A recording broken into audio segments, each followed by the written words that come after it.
Hi, I'm Aswati Panicker, and I'm a fourth-year PhD student at Indiana University. I'm happy to present on behalf of my co-authors from Indiana University, Michigan State, and UC Santa Cruz our paper, Understanding Fraudulence in Online Qualitative Studies from the Researcher's Perspective. To share a little bit of background on our study and how it came to be, 6 of us student authors experienced incidents where research participants were found to be unreliable, especially when talking about their age, identity, and/or experiences. And this happened during direct online interaction with them, meaning these individuals got past screeners and surveys and got recruited to the research session. This led to a lot of questions and uncertainty in our group on how can we improve our study design, what are appropriate next steps, what is the ethics of compensation or reporting, and is our research even valid if you're unsure about our participants and their stories. This led to us looking at some related prior research and literature. We found that online research, while making participation more accessible to people in general, has also made it possible for fraudulent individuals to gain access. We also found that much of the research on fraudulence exists in the health and social sciences domain, with little documented work on fraudulence among qualitative HCR researchers. Additionally, there aren't many well-known guidelines on how to prevent fraud in qualitative research. For instance, historically, surveys have attracted a lot of fraud, but there are ways to discard or flag the data if it is not of sufficient quality or corrupted in some way. So to address these knowledge gaps and learn more, we decided to focus on 3 research questions. How do qualitative HCR researchers identify fraudulence? What is the impact of fraudulent experiences on a researcher? And what strategies do researchers employ to handle or mitigate fraudulence? Just to clarify what we mean by fraudulent, it is derived from other related works where it is defined as when study respondents study up for participation either for personal gains or nefarious purposes. Although we use fraudulent throughout to be consistent, there are other terminologies that exist such as fraudsters, imposters, and catfishers. We also believe that harm caused in a research setting is key to understanding fraudulence, particularly as we try to understand the implications for the researcher. The first type of harm is to the research where its integrity is questioned and there is risk of participant misrepresentation. The second type of harm is to real participants whose privacy and confidentiality are breached due to an unknown agent in the mix. And the third type of harm is to the researcher who has to diagnose and figure out what to do in response, and also has to deal with setbacks. Now, moving on to our study design, we conducted semi-structured interviews that were an hour in duration.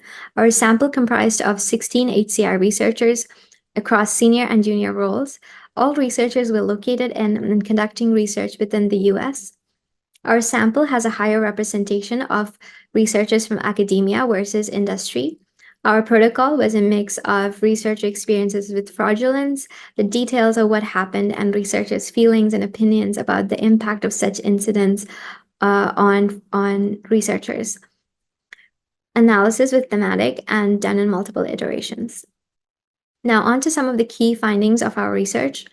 Our first research questions was on how researchers were identifying fraudulent participants. One of the findings highlighted that there were evident mismatches between what was said by fraudulent participants during the session and what was tracked or collected prior to the study. For example, in the case of R01, she described how these individuals were not very good about remembering what year they were born or specific details like that they had entered into the screener. And this struck her as the person not being truthful. Another finding indicated that the fraudulent participants lacked study context and knowledge. R06, for example, indicated that the participant he interviewed was confused, gave very vague responses to pointed or probing questions. Yet another finding pointed to how researchers were able to make observations that something did not add up. In the case of R15, the participant did not look the age that they were representing. For a full list of identifying characteristics, please refer to our paper. Moving on to research question number 2, the impacts of fraudulence on the researcher. Findings from this category were organized into micro-level impacts and macro-level impacts, the first being impact that is of a more personal nature, and the second being impact that has an influence on teams, institutions, and research community. An example finding for micro-level impacts was self-doubt by the researcher. R10, for instance, started questioning whether she didn't design her screener or protocol well enough, and that was why she was experiencing fraudulence. Another impact was concern for safety. R01 feared retaliation and felt her information was all out in the open for such parties to bother her in the future. Seeking and needing social support from advisors, lab mates, and friends or family was another one, followed by a desire to spread awareness about fraudulent incidents. At a macro level, researchers described how making an even more stringent screener would make it harder and less accessible for some of the more marginalized populations. R12, for example, shared this concern and indicated wanting to shift to a more community-based recruitment process. Other impacts included the moral dilemma of whether or not it was okay to rely on the researchers' gut instincts, the fear that an element of mistrust between researchers and participants would alter the ethos of good qualitative work, that having fraudulent participants gives a false sense of diversity. For instance, R03 shared how she thought she had more races and genders in her data than she actually did. And lastly, wastage of resources like funding for compensation. For research question 3, we were interested in the various strategies used or suggested by researchers. This was a mix of small and large-scale strategies. On a smaller scale, researchers had steps that they took or tried out at various stages of the research process. For instance, during recruitment, some researchers tracked recruitment at the source, some limited publicly available compensation information, some during screening cross-checked information like IP addresses and location they said they were at. Some carefully crafted qualitative questions that could only be answered by populations that they were representing. And during research sessions, some researchers re-asked demographic information during the session to confirm that they were the same person. Some researchers stalled when they needed more time by citing technical difficulties, for example. And during compensation, some researchers asked for physical address instead of using digital gift cards, thus deterring some fraudulent participants.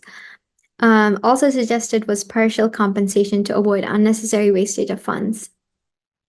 Then at a larger scale, researchers speculated on whether HCI needs to move towards recruitment from validated participant pools such as in clinical research studies and industry.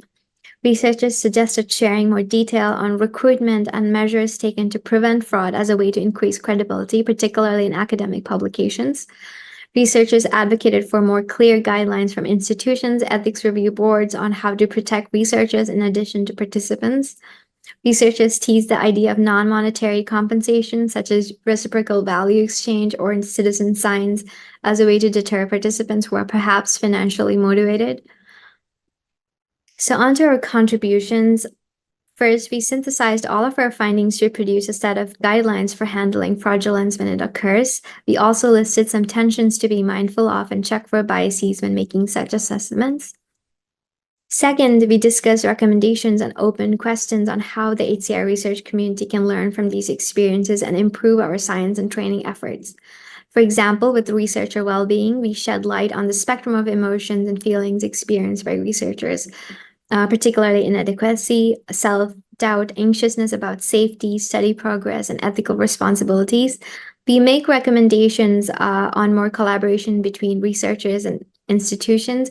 For example, how might we safeguard privacy? Why not use a departmental address or a research email versus personal information? Then on mentoring and training responsibilities, we highlight that there is some stigma around failure, but we advocate for using a more constructivist lens and acknowledge that research is failure prone and that we can share experiences, case studies, and best practices to support each other and also new and junior researchers who might be dealing with things like imposter syndrome.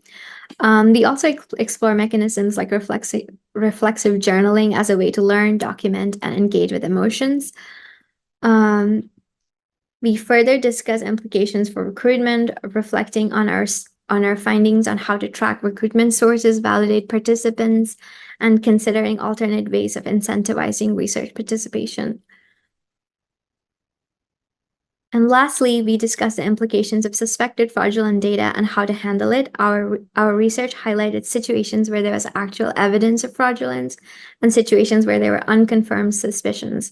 Since there's a possibility of causing real harm to certain populations through misrepresentation, we call for protocols that can better identify risk and suggest when to remove or scrape potentially harm-causing data. And that is all. Thank you so much for listening. Please read our paper, and I'm happy to talk more either by email or in person. Thank you.